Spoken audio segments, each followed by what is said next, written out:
আফগানিস্তানে তালিবানরা এবার আইন আনছে যে স্বামী স্ত্রীকে পেটাতে পারবে যতক্ষণ না স্ত্রীর হাড় ভেঙে যাচ্ছে বা সরাসরি ত্বকে কোনো ক্ষতস্থান দেখা যাচ্ছে। মানে ওখানকার স্বামীদের একটু কায়দা করে পেটানো শুরু করতে হবে যাতে হাড়টা না ভাঙে আর ক্ষতস্থানটা ত্বকের ওপর ফুটে না ওঠে। মানে এরা যা বলতে চাইছে তাহলে এই যে নারী পুরুষের অনেক নিচে থাকা, পুরুষের অধীনস্থ একটা প্রাণী, স্ত্রী হচ্ছে স্বামীর সম্পত্তি, স্বামী কৃতদাসী, এরকমটা হয়তো ওদের সমাজে অনেকে ভাবে। ও ওদের বলবো কেন, ভারতীয় সমাজেও হয়তো কিছু কিছু লোক এই কথা ভাবে।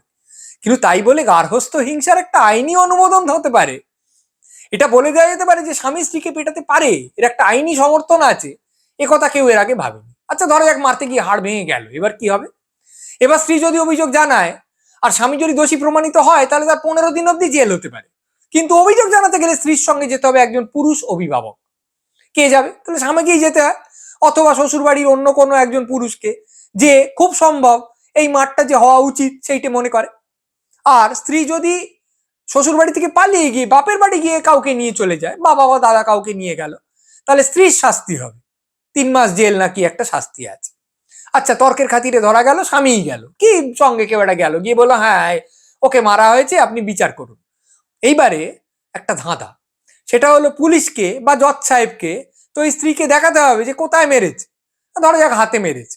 এবার তালিবানি নিয়ম অনুযায়ী পরপুরুষের সামনে তো মাথা থেকে পা অব্দি আবৃত রাখতে হবে, তুমি তো কোনো অংশ অনাবৃত করতে পারো না। তাহলে 3-4 মাস বাদে এরকম আইনি ঘেরাকলের কথা আমরা যদি পড়ি বা শুনতে পাই যে স্বামীর হয়তো 15 দিন জেল হয়েছে, কারণ স্ত্রী দেখিয়েছে হাতে ক্ষতস্থান হয়েছে আর স্বামী বলেছে আমি পিটিয়েছি, প্রমাণিত হয়েছে, ঠিক আছে তার 15 দিন জেল হয়েছে। কিন্তু স্ত্রীর হয়তো 235 দিন জেল হয়েছে, কারণ সে পরপুরুষের সামনে হাত অনাবৃত করে দেখিয়েছে। তালিবানরা এভাবেই নারীদের আস্তে আস্তে মানুষ থেকে অবমানবীতে রূপান্তরিত করার একটা চেষ্টা চালিয়ে যাচ্ছে। ক্রমান্বয়ে তারা এই ফতোয়া, সেই অনুশাসন, ওই আইন এইগুলো আনছে। ওখানে মেয়েদের উচ্চশিক্ষা বারণ, 12 বছর বয়সের পর থেকে আর পড়াশোনা করতে পারবে না। পার্ক বা জিম বা এরকম কোন প্রকাশ্য জায়গায় যাওয়া বারণ। অধিকাংশ জায়গায় মাথা থেকে পা অব্দি ঢেকে যেতে হবে, একটু দূরে কোথাও গেলেই পুরুষ অভিভাবকের সঙ্গে বেরোতে হবে, একা বেরোতে পারবে না। কোন রকম চাকরি প্রায় করতে পারবে না, এনজিওদের বলে দেওয়া হয়েছে কোনো মেয়েদের যদি চাকরি দাও তাহলে এনজিও তুলে দেওয়া হবে।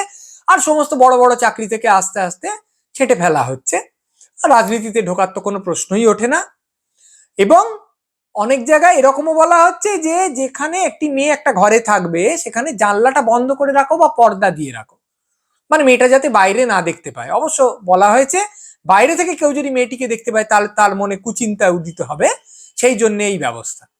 খুব সোজা কথা, মেয়েদের রোগড়ে মুছে ফেলার একটা চেষ্টা করা হচ্ছে। মেয়েরা হচ্ছে সেবা দাসী, তারা একটা বাড়ির মধ্যে থাকবে, রুটি করবে, বাসন মাজবে, স্বামীর যৌন চাহিদা মেটাবে, এর বাইরে তারা কিচ্ছুই আর করে উঠতে পারবে না, তার বন্দোবস্ত করা হচ্ছে। মানবাধিকার সংগঠনরা বলছে আর এদের শারীরিকভাবে অসুস্থ হলে এরা করবেটা কি? উচ্চশিক্ষা বন্ধ, মেয়ে ডাক্তার থাকছে না। কিছুদিন আগে মেয়েরা যাতে নার্স না হতে পারে, মেয়েরা যাতে দায়ী না হতে পারে, মানে যারা প্রসবে সাহায্য করে, তার সমস্ত নিয়ম করে দেওয়া হয়েছে। তাহলে একজন মেয়ে অসুস্থ হলো, কি সন্তান সম্ভব হল, এবার হাসপাতালে গেল, কাকে দেখাবে? একমাত্র পুরুষ ডাক্তার, আর পাশে থাকছে পুরুষ নার্স। কিন্তু আবার তারা হয়তো এই নারীকে স্পর্শ করতে পারবে না, কারণ সে তো পুরুষ, পর পুরুষ। তাহলে কি করবে? তাহলে তার চিকিৎসাটা হবে কি করে? আপনি হয়তো ভাবছেন না না দূর, তা কখনো হয়, ওরম বিপদের সময় নিশ্চয়ই স্পর্শ করতে পারবে। আগের বছর আফগানিস্তানে, আগের বছরের শেষ দিকটায় একটা ভূমিকম্প হয়েছিল, ভয়াবহ ভূমিকম্প, প্রচুর বাড়ি টাড়ি ভেঙে পড়েছে, ধ্বংসস্তূপের তলায় থাকা মানুষরা আর্তনাদ করছে। এবার উদ্ধারকারী দল, যাদের প্রত্যেকেই পুরুষ, তারা গিয়ে পুরুষদের উদ্ধার করছে, পুরুষ শিশু কিশোর এদের উদ্ধার করছে, কিন্তু কিশোরী বা নারী এদের উদ্ধার করছে না। কেন? কারণ নারীর গায়ে তো কোনো পরপুরুষের স্পর্শ লাগতে পারে না, তাহলে সে তাকে টেনে বার করবে কি করে, হেঁচড়ে বার করবে কি করে? তার গা স্পর্শ করেই তো তাকে বের করতে হবে। কেউ কেউ কয়েকজন নারীর কাপড় চোপড়ের প্রান্ত ধরে টেনে বার করেছে, কিন্তু তারপরেও তার ওষুধ টষুধ লাগানো যাচ্ছে না। পাশের গ্রাম থেকে মহিলাদের ডাকতে যাওয়া হয়েছে, তারা কিন্তু প্রশিক্ষিত নয়, তারা এসে যতজন নারীকে টেনে টুনে বার করতে পারবে বা ওষুধ লাগাবে সেই অনুযায়ী যা বন্দোবস্ত হবার হবে। যখন আন্তর্জাতিক সেবা সংস্থা থেকে বলা হয়েছে আমাদের ঢুকতে দাও, আমাদের কর্মীদের ঢুকতে দাও, পুরুষ কর্মী নারী কর্মী আমরা ব্যবস্থা করে দিচ্ছি, তখন আফগানিস্তান থেকে বলা হয়েছে নারী কর্মীদের ঢুকতে দেবো শুধুমাত্র তখন যখন তাদের সঙ্গে পুরুষ অভিভাবকও আসবে। কারণ আমাদের নিয়ম ওরম নারীরা একলা একলা কাজ করতে পারে না।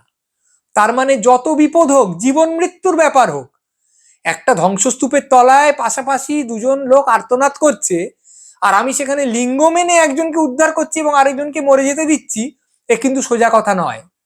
কিন্তু এই জিনিস তারা কায়েম করতে পেরেছে। তাদের এই প্রকল্প যে আমরা বলে দেব যে নারীরা মানুষ নয়, তারা পুরুষের হাতের খেলনা মাত্র, ব্যবহার করলে করবে, না করলে না করবে, কিন্তু তাদের স্বাধীনতা, তাদের মতামত, তাদের আত্মমর্যাদা, এর কোনো মূল্য আমাদের কাছে নেই, তা আফগানিস্তান ক্রমান্বয়ে ঘোষণা করে যাচ্ছে। আর বাইরের যে পৃথিবী, তার রাষ্ট্রগুলো একটু চুপচুপ করছে, একটু এহে হে করছে। এই আইন হওয়ার পর কেউ কেউ বলেছিস এই কাজটা উচিত করেনি, কিন্তু পৃথিবীর যত বড় বড় দেশ তারা আফগানিস্তানের সঙ্গে সম্পর্ক রাখছে, কূটনৈতিক সম্পর্ক, ব্যবসায়িক সম্পর্ক, পুরোপুরি অবাধ এখনো হয়নি, কিন্তু সম্পর্ক ধীরে ধীরে হচ্ছে। ভারতেও আফগান বিদেশ মন্ত্রী আগের বছরে এসছিলেন এবং তখন কাবুলে ভারতের দূতাবাস খোলা হবে এই মর্মে সমস্ত আশ্বাস টাশ্বাস দেওয়া হয়েছে। সকলেই বলছে হ্যাঁ ঠিক আছে, দেশটা আছে, দেশটার সঙ্গে সম্পর্ক রাখবো না কেন। ইউক্রেনকে যখন রাশিয়া আক্রমণ করেছে, সবাই গিয়ে ইউক্রেনের পাশে দাঁড়িয়েছে হই হই করে, না রাশিয়ার বিরুদ্ধে আমরা অস্ত্র সরবরাহ করব বলেছে। ইরান যখন বিদ্রোহীদের গুলি চালিয়ে মারছে, তখন অনেকেই বলেছে না ইরানের ঘাড়ে বোম ফেলো। কিন্তু আফগানরা যখন এরকম একটা অনুশাসন বলছে যে হ্যাঁ হ্যাঁ পেটানো যাবে, হ্যাঁ বউকে পেটাবে না কেন, স্বামী অবশ্যই পেটাবে, তখন কেউ বলছে না ওদের ঘাড়ে বোম ফেলো। তখন কেউ বলছে না ওদের সঙ্গে সব সম্পর্ক বন্ধ করে দাও, তো একদম নয়, কিচ্ছু সম্পর্ক হবে না, আমরা কোনো ব্যবসা করব না, কোনো কূটনীতি ওদের সঙ্গে চলবে না, একদম এক ঘরে করে দাও। যদি সত্যি বলতো, গোটা পৃথিবী একদম জল অচল করে দিত, তাহলে আফগানদের হয়তো আজকে এই সাহস হতো না। তারা গোটা পৃথিবীর অনেক জায়গায় যখন নারীদের এতটা সম্মান করা যায়, তখন নিজেরা এতটা অসম্মান করতে সাহস পেত না। কিন্তু তারা দেখছে যে গোটা পৃথিবীর তেমন কোনো আপত্তি তাদের আচরণে নেই। এ শুধু নারীবাদের নয়, মনুষ্যত্বের পক্ষে এক চরম অন্ধকার দিন।